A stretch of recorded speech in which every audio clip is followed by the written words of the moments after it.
Well, good afternoon from Two Happy Children Farm. I'm out on the farm today doing some updates on the corn planter, and it's occurred to me that a lot of other farmers are in the position we are, where you're starting out and you have to watch your equipment budget, and you don't have a lot of money to spend on brand new equipment.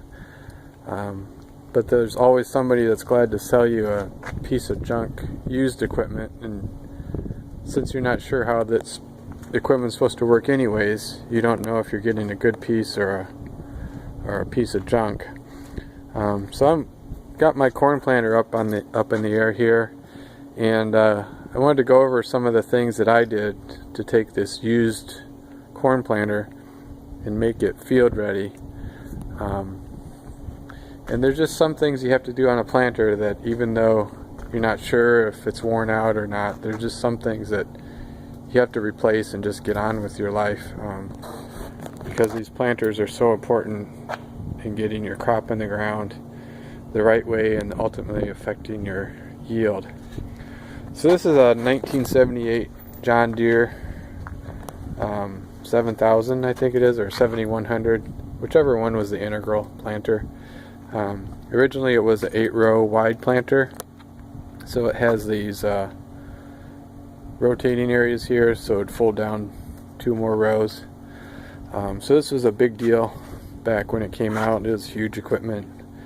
It was set up for 36-inch spacing, and I've moved it down to 30-inch spacing. The only thing I knew to look at for when I bought it was the chains and the transmission, and I didn't know anything else.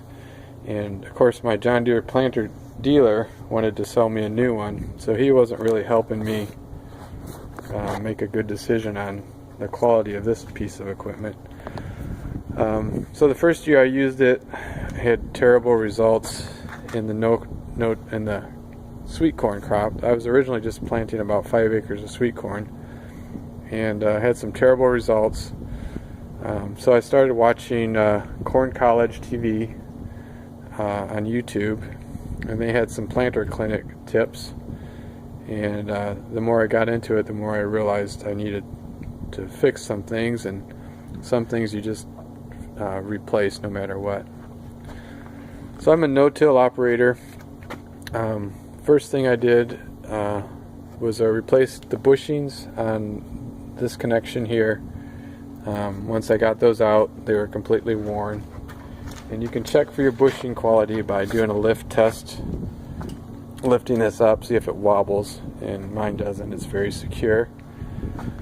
The next thing I did was I added heavy duty down pressure springs. These are adjustable. I can get up to 400 pounds of pressure on each row, and I do that because I'm a no-till farmer and I might have some hard conditions that need that to be pushing into really good. The row unit itself didn't get a lot of change, so I still have that. I did put in new seed tubes. These are the Precision Planting Bullseye seed tubes. On the planting box itself, I put in precision finger pickup meters, so about an $800 investment for the planter to upgrade the seed meters to be brand new. That was just one thing I didn't think I wanted to take a risk on with the old one, to see if they still worked and whatnot, so I just replaced it. I'm a no-till farmer, so I put on these Martin row cleaners. It's a floating unit. I did that last year. It did a really good job. Continuous corn, pushing out residue. These are floating, so these wheels will let the spike tooth engage about 1 inch deep, and then push away residue out in front of the row. We're not looking to be completely clean, but just getting most of that residue out of the row is very helpful. You can see some of this hardware here is still original. So I haven't replaced everything. The next thing we've done here, you see the brand new seed tubes. I put in monitors. So I got an in-cab seed monitor so I know how each unit is planting. These discs I replaced this year. These are 3.5 millimeter thick discs.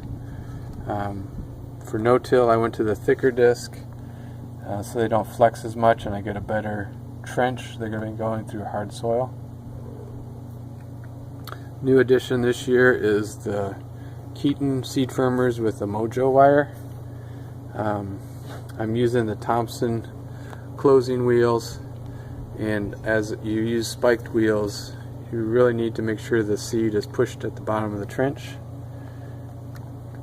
so you don't accidentally eject that seed by kicking it out with these spokes. So this pushes the seed down into the mud. The next big deal that I did this year, and I think everyone could benefit from looking at these, is their seed tube guards. These are what make the trench open at the bottom of where the seed's going to drop. So these are the Exapta Valiant seed tube guards. Mine were worn down to less than the width of my finger. So even after improving a lot of things, my trench wasn't any good, and I didn't even know that. I had to figure that out the hard way. Coming back from there, this Yetter farm equipment,